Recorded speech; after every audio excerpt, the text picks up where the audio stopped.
Right guys, so before we get into the video, I'm just going to show you this clip. Basically, I was just playing some, this was my first ever game of FIFA, and then, basically, I got my shirt pulled by another player, and then I tripped over, and then they tripped over my legs as I was falling, because they pulled my shirt, and then I got a yellow card for it. Please sort this out, FIFA. Again, I've been going in, I'm fed up with so many things. I gotta just let it all out. I'm talking about the shit they've been talking about. Telling me I should do this, telling me I should do that. Telling me things about rap. Talking the truth and that stab in my back, they will knock me off track. No, too many things have been building, been hard to deal with. I just been drinking. Remember my moves in the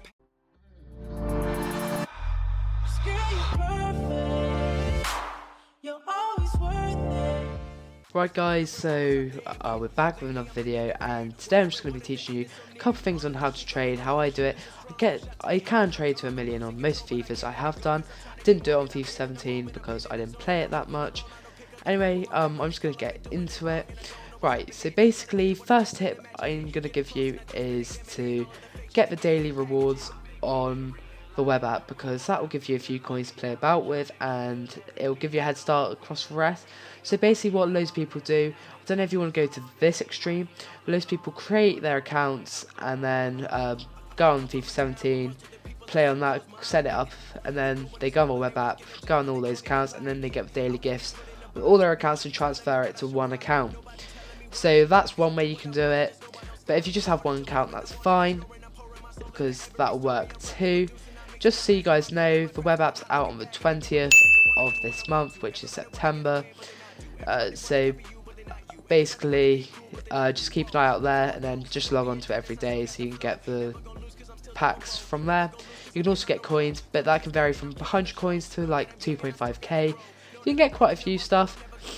So yeah, I can't recommend that highly enough. The second tip I'm going to give you is to use the squad builders. These will also be on the web apps. I don't think it'll be as effective on web app because obviously people can't play with the squad to get some of their coins back before they trade it in. So I'm not sure how it's going to work on web app, but as soon as it goes to the game, then they'll fluctuate because of the squad building challenges.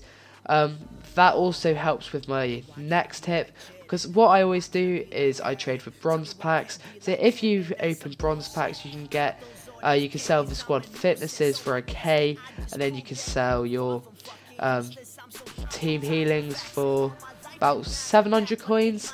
So you can get 1.7k back on a 750 coin pack easily.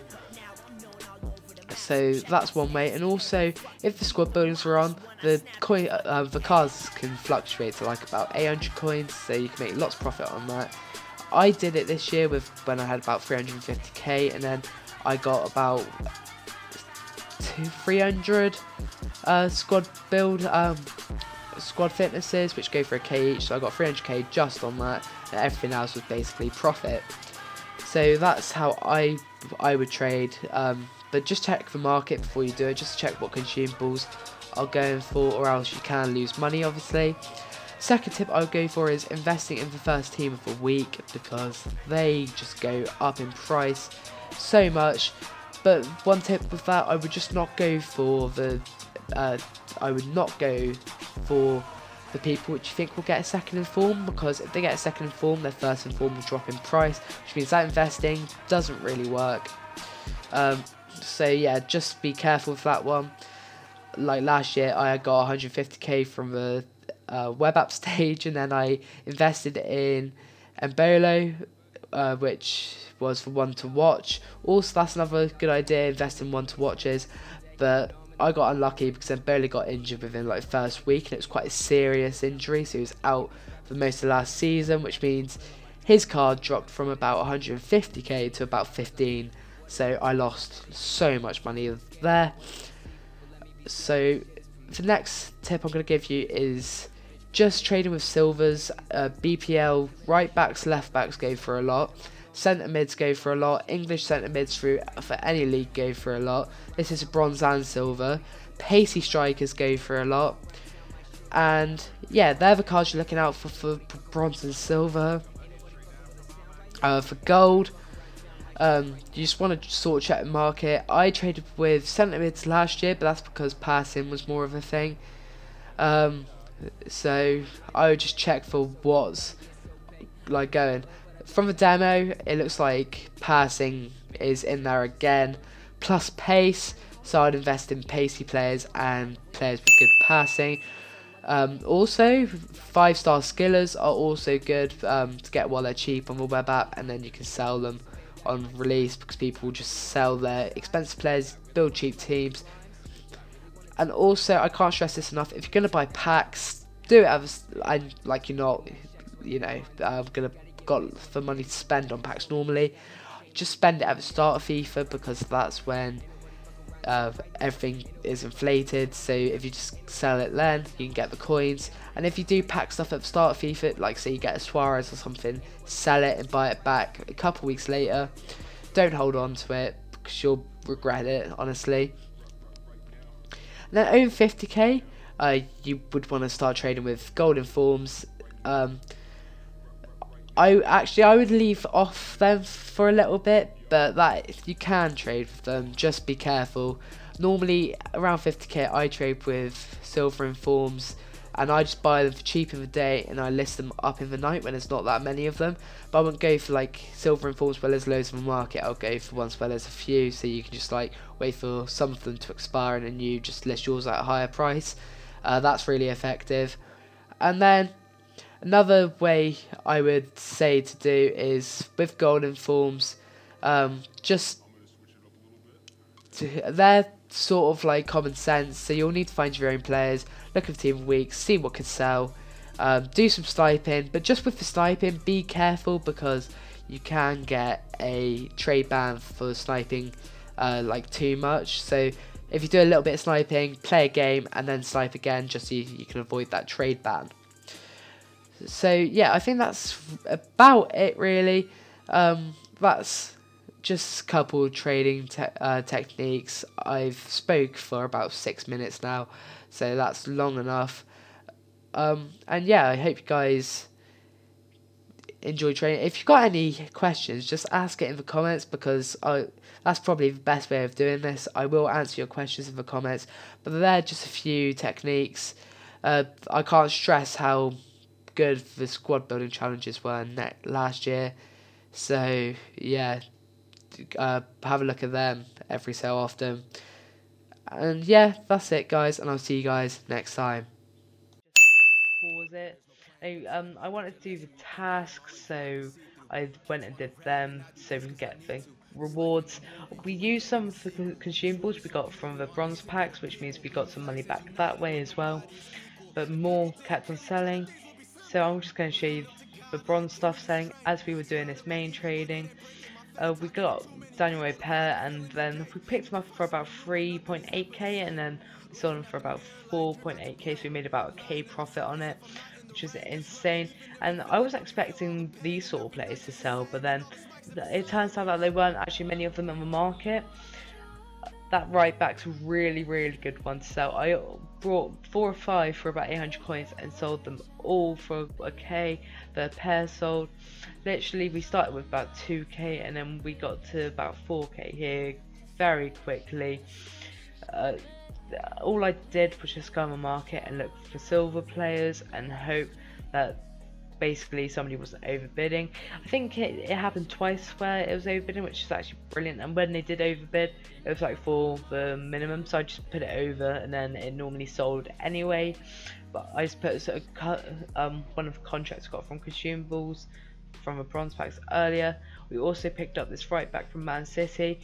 Another tip of mine is to look at the squad building challenges, as they affect the prices a lot, and you can basically make profit off just looking at what squad building challenges are available. So just keep that in mind. We tried BPL for a bit, but it really doesn't work as well as Bundesliga. I was so surprised about how well Bundesliga worked. This was a really good pickup for Obina. It took ages to process, but yeah, it sold for about 4k, I think, giving us about a K profit. Got lucky that it wasn't that much profit, but the bronze stuff was still selling. sorry if this is really quick. I've got so much trading done in this episode that I had to put it all sped up. This Spanish centre back's an amazing player to trade with. Basically, I kept buying him for about 800 coins and selling him for 1,300, which was amazing. We tried BPL again, but it just didn't work. This Judge, I think it's called, he was a good pickup as well. Brought him for 500 coins and sold him for 1.1k. Basically, if you're looking for players to buy in Bundesliga, you want to look for high, good static players, or you want to look for Spanish, French, or Brazilian because people want to use them for hybrid purposes. That's just a guideline to go on.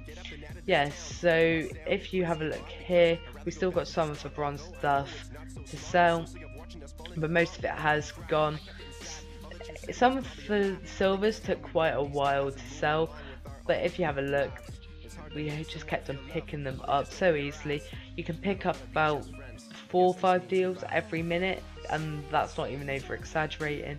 Just look on the market like I'm doing now, and then just look across, and we just kept on looking at stuff, look at prices before you put them up, obviously.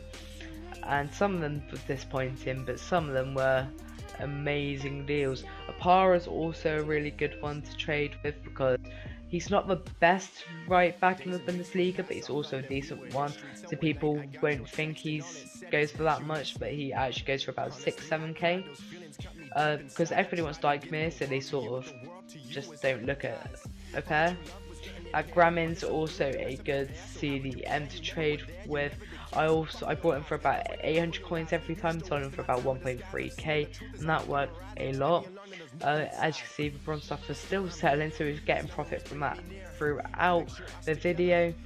Yeah, so that Japanese player we also bought a couple times for about 400 coins and sold him for 700 coins. If in doubt, just literally list everything for 700 coins. That's your best bet. Most of them sold for that price. That Greek left back, I don't know why I brought him so many times. But one actually brought while I was looking at them, which was amazing. I don't know why the other one didn't sell for a while. But yeah, here literally you can just see them all selling really quickly. And also, if you look at my record, it's a 1-1-1, which means we actually drew the first one against the bot CPU.